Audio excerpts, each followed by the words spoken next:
Are you having hip groin pain when you cross your leg? Welcome back to my channel, Annie Pilates Physical Therapist.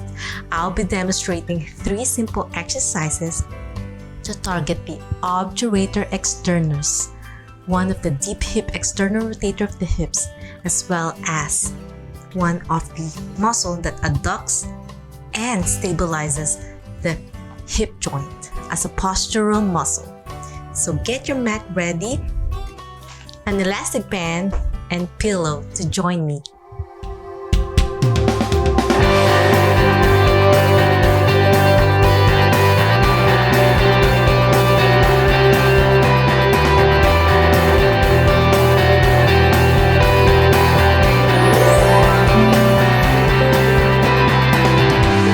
So let's discuss the anatomy of the obturator externus. I already discussed about the obturator internus, and you can check out the link down below or in this info card to know more about another deep hip external rotators and why it's important to stabilize it and strengthen in order to make your hip and back pains less if you're having sciatica. So the obturator externus, it arises on the obturator membrane and obturator foramen, which is near your pubic bone area, and it's a shorter muscle, triangle shape,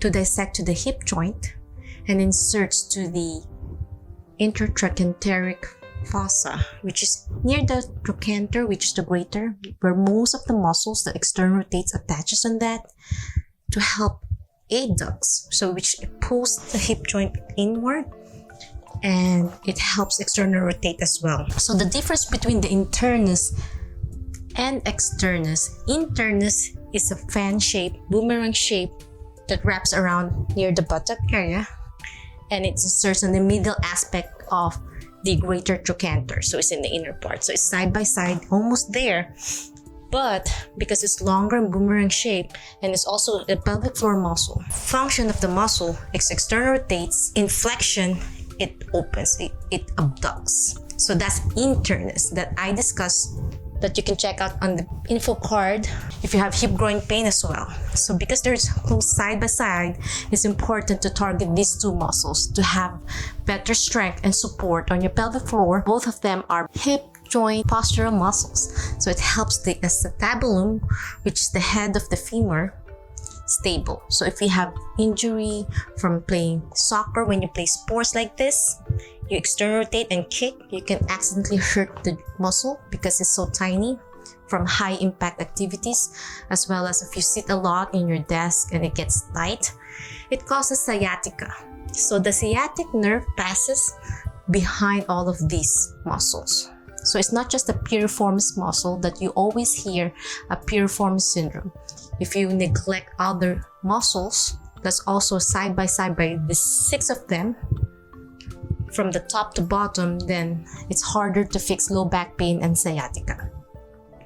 So the obturator externus, the function of this muscle, it also external rotate, as I said, on the 6 deep hip external rotators, but through adduction. So it pulls in for your hip, and then when you in flexion, external rotates.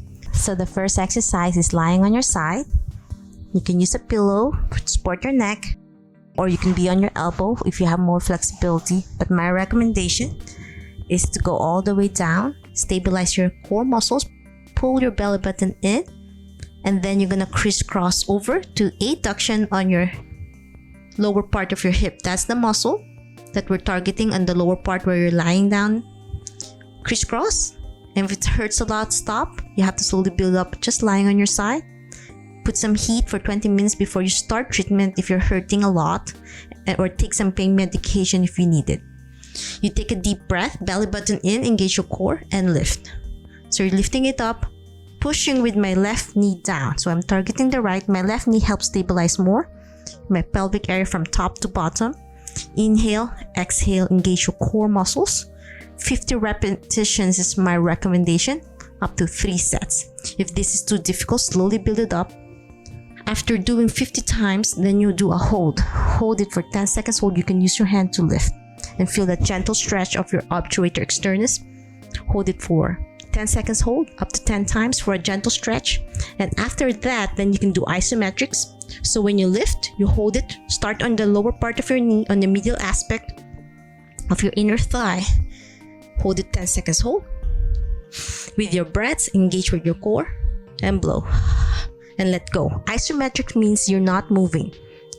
10 seconds hold. And then I'm going further away from my knee, then it gets harder. Hold it, 10 seconds hold. And then when this gets easier, then use the elastic band or ankle weights on your ankle area. You can start putting the ankle weight on your knee for beginners. And as you slowly progress, week by week, you challenge yourself and use the elastic band to resist. 50 repetitions, 3 sets. And there's different colored bands, different resistance level that you can progress as well with your breathing. So I'm doing this for eccentric control, which means lengthening of the muscles, and then let someone hold it on the opposite side to pull.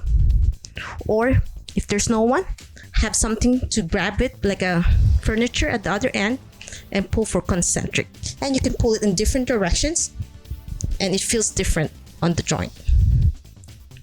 And hold it also and do that 50 repetitions for 3 sets. After doing the side lying, then you lie on your back. You're going to place the pillow between your knees, squeeze it, adduction, and then bridge to stabilize your pelvis more. And hold it, 10 seconds hold, up to 10 times for beginners, and slowly progress to 50 times. You need more repetitions to get results because it's a tiny muscle and it's a postural muscles.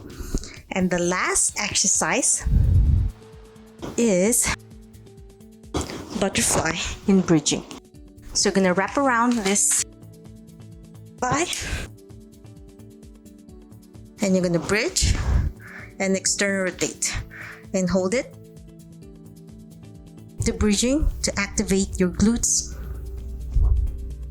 and hold it for 10 seconds hold, 10 times for beginners, up to 50 repetitions, 3 sets. I'm hoping you learned a lot about how to target the obturator externus.